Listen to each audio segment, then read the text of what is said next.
Sort of maybe even some Catalan researchers might like to hear what some, outsiders have to say about how it was. Yeah. Well, I will ask you, where were you when Franco died? When Franco died? Do you remember?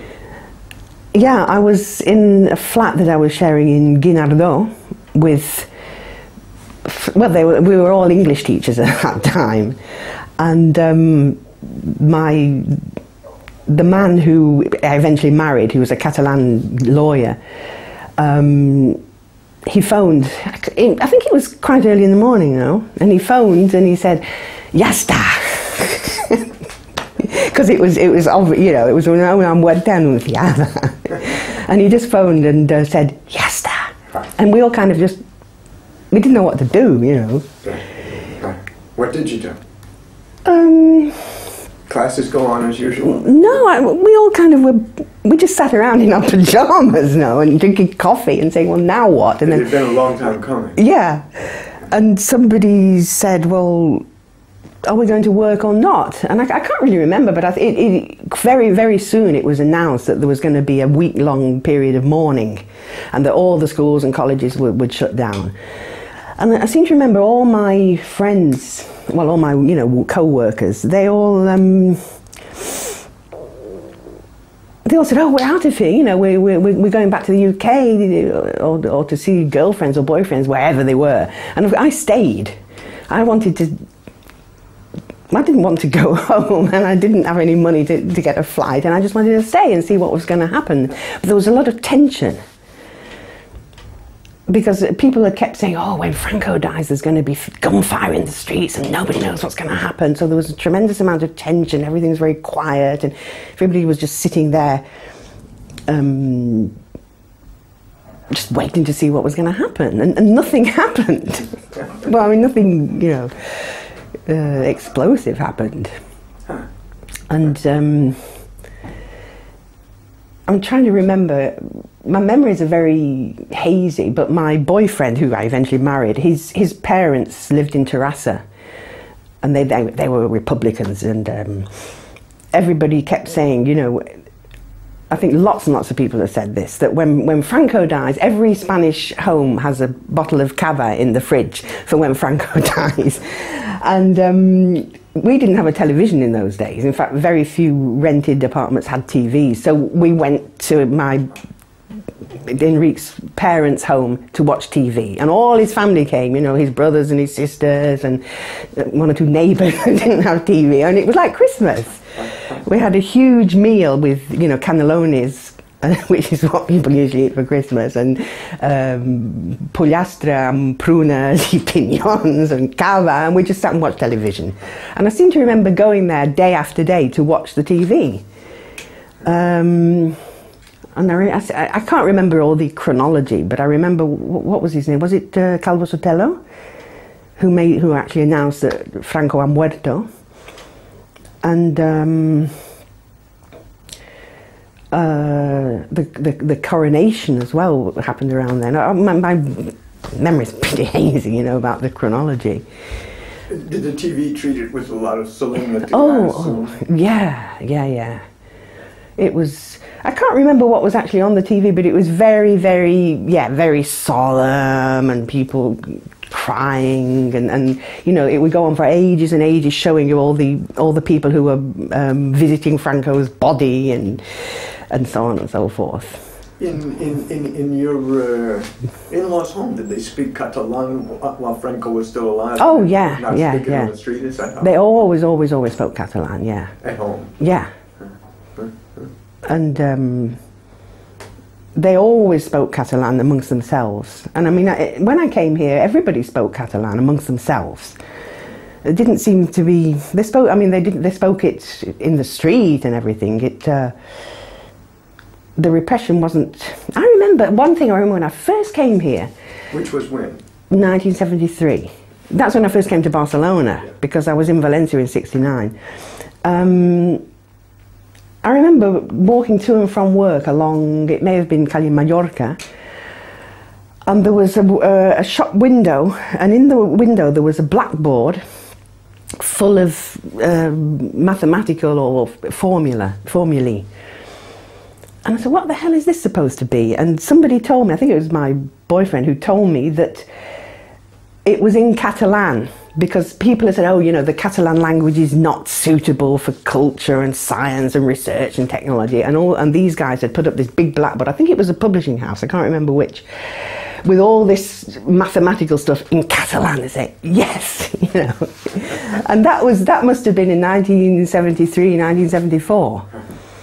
But I mean, you didn't get shot in the street if you spoke Catalan in those days, but it wasn't official. And how aware were you of the political situation when you first came here? What was it like when you first came here? Well, I mean, I was more aware of it in 1969, because Valencia, that was several years earlier, and Valencia was much more of a backwater than Barcelona was. I mean, even then people said, oh, Barcelona's very busy and dynamic and it's much more progressive, but Valencia was so staid and so conventional. And it was very interesting because in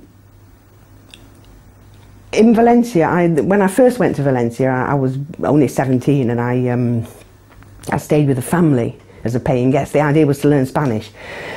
And it's difficult to distinguish between what was because Spain was a dictatorship and very backward, and what was because it was Spain and it was a foreign country, and it wasn't my first time abroad, but it was my first time not in a package holiday on a beach kind of abroad. And I was living with a Spanish family in the centre of Valencia, and it was just so different. The young people, they used to get they were very, very frustrated. They were absolutely aware that Spain was a backwater. You know, they couldn't get hold of, they couldn't get books because there was very heavy censorship. They couldn't see a lot of films which they knew people were seeing, you know, outside Spain. Even the subjects that they studied at university were very heavily censored. And they just felt they felt that it was like airless and stifling. And not everybody, but I remember a conversation that we had I've written about this in Valencia. We were sitting around the table. The TV was awful. There was like one channel, and it was just Franco inaugurating things and folk dancing festivals and bullfighting and football, and you really began to get the feeling that, you know, news from outside Spain was just not coming in. I mean, I later discovered that there was all sorts of underground radios and things, but I wasn't aware of that then. It was all what I was seeing was the official side of things. But the family I was staying with, the woman was my host was a widow, and she had a 15-year-old son, Pedro, and he hated Spain, and they were always arguing. And, you know, this place is a backwater and blah blah blah. And his mother said, you know, just shut up, because you have no idea what it was like after the war. I mean, they were my parents-in-law used to talk about this after the war. They were so hungry. I mean, I've seen photos of my mother-in-law after the war, and she was like she was quite plump, and she was like a skeleton. And they used to tell stories about having to walk 50 kilometers to try and find a loaf of bread. And so, you know, what was she called? Doña Pura, my host, you know, she said, just don't complain, we're incredibly well off now. We have a fridge, we have a TV, we have somewhere to live, we have food. You know, just stop it. You've no idea what it was like after the war. But of course, the kids hadn't lived through that. They hadn't been through the hunger and so on. But they were always arguing, you know. Was she a religious woman? No, I think she was just trying to, you know, to make a living basically, and just try to get ahead and make sure her family had food and stuff, you know. But I did meet, it was very, very weird in Valencia, because I was like between two worlds, because on the one hand I was teaching some very well-off people, and they were very, very right-wing because they had a very, very cushy life, and I was also hung out with a lot of university students who were at Valencia University, and they were mostly people from what's now the Comunidad Valenciana, you know, from little towns in the Valencia and the Alicante regions, and a lot of them were very, very into politics. They were, a lot of them were communists, and I don't know what they did sort of underground, but you know, for me it was very romantic, you know what I mean? Yeah. Because there was like the jefe of these guys was called Narciso, and he was, to me, he was a very romantic figure. He was tall, and he had a beard, and he had posters of Che Guevara all over his apartment. He lived in this crumbling tenement in the centre of Valencia, and it was like open house to all these students and so on. And for me, I was 17 or 18, it was very, very romantic. And you know, they were always sort of sitting around reading communist Marxist texts and holding forth. But it was incredible, because I just come. Because this was just after all the student upheavals in 1968, which I identified with, because in those days I was just finishing school in the UK and preparing to go to university, and it was like I completely identified with all this. And of course Spain was such a contrast. Where were you from in the UK? In Manchester. And I remember in Valencia, we were wearing very mini skirts now, and in Valencia they were wearing knee-length skirts, and they rode side saddle on scooters. I mean, women didn't drive scooters, but they would sit side saddle on somebody else's. On the back. And it seemed so very, very old-fashioned, you know. Yeah, on the back. And I was... So there was this world of sort of very, very staid, conventional bourgeoisie, who obviously supported the regime, or at least they completely shut up about it. And this world of Marxist students, you know, it was amazing. And you noticed a lot of, I assume, the role of women at that time here was substantially different from in Manchester. Other than riding side saddles on the back of motor scooters, I mean, it must have surprised you when you came, no? Well, I was aware that I didn't become very, very aware of, you know, feminist issues until I got to university, which was the following year. But I'd been told that, you know, you had to be chaperoned if you went out at night, or if you went out with a boy or a man or something. But it wasn't quite as bad as that. But I don't. I wasn't allowed to. I wasn't supposed to go out at night, but I didn't know that, because night is different here than there. Because in the UK, I mean, you would go to the cinema. You would leave the house at 7:30 in the evening, whereas here it would be like 10 o'clock at night. And I didn't know this, but when I was staying with this family, and also the other thing is that in those days we didn't come of age until we were 21. We always forget this when we look back, because we were minors in those days, and I was, what, 17 or 18. And I became friendly with a student from Wales who was a few years older than me, who had previously lived with this family, and she'd gone to share a flat with a Swedish girl, and it was a hovel, and it was all very romantic. And I just decided I was going to go out with her one night, and I got into trouble. And then, it was very embarrassing, because my host, she sent a letter to my parents in Spanish, which they couldn't understand, so they took it to their Spanish neighbours to have it translated, and apparently she said that I'd gone wild. And I thought, well, what have I done? I mean, I just went out to the cinema with my friend. And it was tremendous. I mean, it was all this, you know, misunderstandings and not understanding each other's code of conduct. And that I think I did come back drunk one night. But I mean, to me, that didn't seem to be a problem. But apparently it was a huge problem, because I realise now that this woman, Doña Pura, Doña, Pura, she felt she was responsible for me. Yeah. And it was tremendous. I mean, it was all this, misunderstandings and not understanding each other's code of conduct. And she was responsible for me. she felt that she was responsible for me. And I mean, she would never have let her daughter go out at night with a group of students. But I didn't realise that then.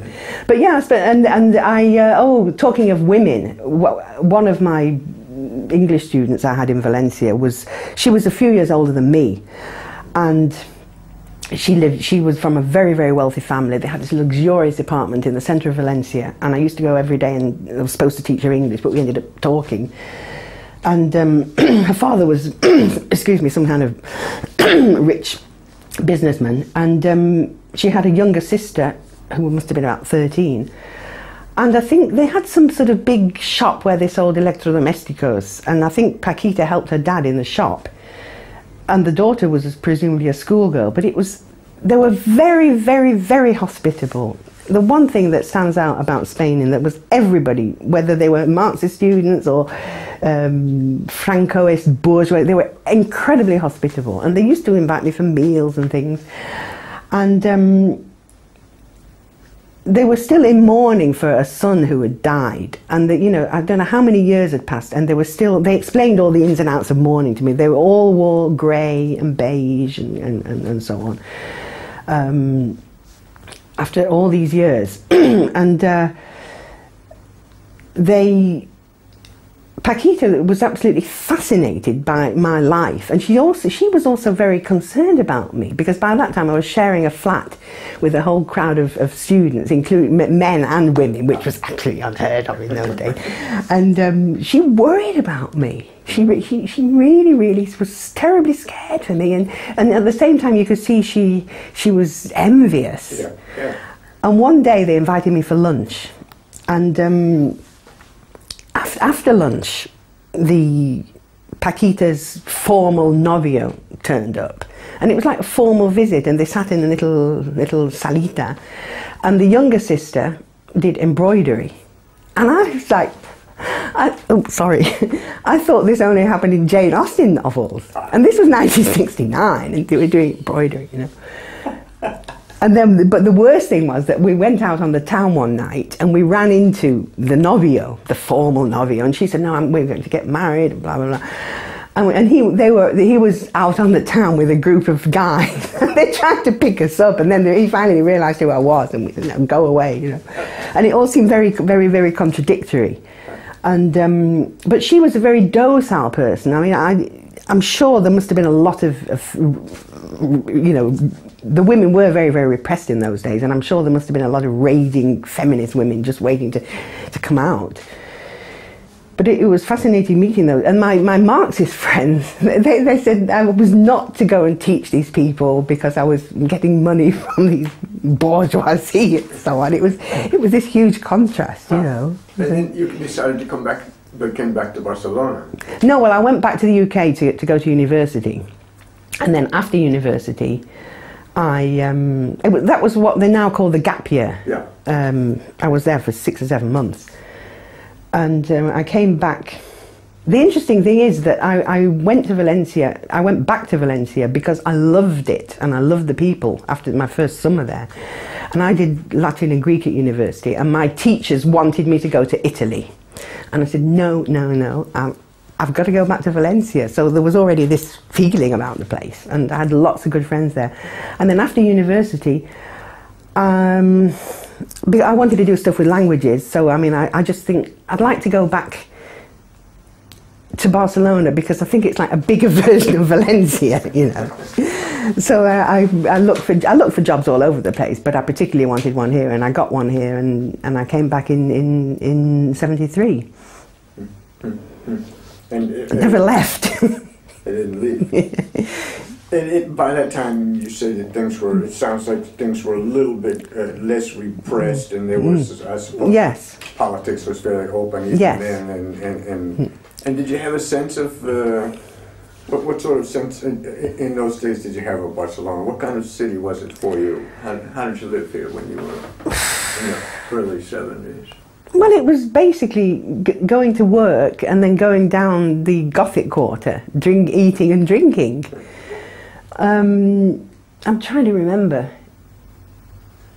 Were there a lot of tourists doing the same thing in the Gothic Quarter when you were down there eating and drinking? Do you remember this being a tourist city? Not like, no, not at all. Not like it is now. I was very unaware of my surroundings at one stage because I was so stressed out trying to hold down this teaching job and social life and so on. I mean, it was, you know, there were no rondas. My job was on Rambla Catalunya, Valencia, and Aragon was just, it was like a motorway because all the trucks and coaches and they all came straight through the city on Calle Aragon because they didn't build the rondas until well, before the Olympic Games. I remember the traffic on Aragon. I mean, it's bad now, but it was horrendous then because all the trucks used to come all the way. If there were trucks coming down from France down to Valencia or the south, they would come right through the city. There were, you know, they hadn't built the motorways and the ring roads or anything, and it was before they cleaned up all the buildings. There were very few parks in those days. There were hardly any parks because there were, you know, dozens and dozens of parks, and they've all been built in the last 20 years. And I'm trying to remember. When you went out at night, did you go to, as students, I guess you went to places where men and women went, or young men, young women went, and did whatever students do. But I would assume in most bars, for instance, it would have been unusual to see a woman in a bar or a cafe by herself. I don't know. Not in Barcelona. No, not in Barcelona. Or not even in Valencia. No. But I remember this was in 1969 again. There was a huge difference between the cities, or the, you know, the big cities like Valencia and Barcelona, which they're also port cities, and they're quite near all the costas where there were lots of foreigners and tourists. But I mean, there were places which were deep Spain, and then you wouldn't see women. I remember once we went to visit a student friend of mine who'd gone home for the summer, and he lived in a pueblo, which is now full of urbanizaciones and supermarkets and etc. etc. And in those days it was just a pueblo, and we went there, Gata de Gorgos. I mean, it's the Costa Blanca region, which is now absolutely jam-packed with Brits and so on. And in those days it was a pueblo, and it was little whitewashed houses, and the one trade of this place was basket making. And my friend, he was a student at Valencia University, and his parents made baskets. And as you walked along the street, outside every house, you would see piles of baskets. It's the kind of thing nowadays they put in National Geographic, you know, this is picturesque, but I mean, they were really poor. And for them, it was a huge effort to send the son to university in Valencia. I mean, they sent him about 2,000 pesetas a week, which doesn't mean anything nowadays. They used to steal books. They used to steal textbooks from bookshops because they just couldn't afford to buy them. And anyway, we went to this place, and his parents were very hospitable. Inside it was like what people used to think as typically Spanish, all whitewashed, wicker chairs, a couple of light bulbs, that was it. I don't think they had a fridge. They may have had, I can't remember. All very dark and cool. And after dinner, I seem to remember they gave us dinner, but I can't remember what we ate. I was with a Danish girlfriend, and we went out for a drink because he and his brother wanted us to show us the pueblo, and it was awful. It was frightening because there were absolutely no women except us, and that we'd never experienced that in Valencia. Or even when we hitchhiked around Spain, I mean, we visited Toledo and Salamanca and Santiago de Compostela, and all those cities. There were women around in the bars at night and so on. But this was deep Spain, and it was absolutely frightening. And of course, they knew that my friend was a student in Valencia, and that he, you know, had more sort of modern habits, so to speak, but everybody was sort of staring, and it was absolutely frightening. There were just men. And in Barcelona, when after Franco died, Did you yourself, were you affected in some way by Franco's death? I mean, in terms of your life changing or things changing around you? Did you... Well... How was it here? Did it begin to feel different? I assume, I guess in Barcelona 73, still, yeah. the streets around here would have been pretty much small shops. Yes, yeah. But I mean... Local economy. It was very, very Catalan. Very, I mean, I learned to speak Catalan. It was very...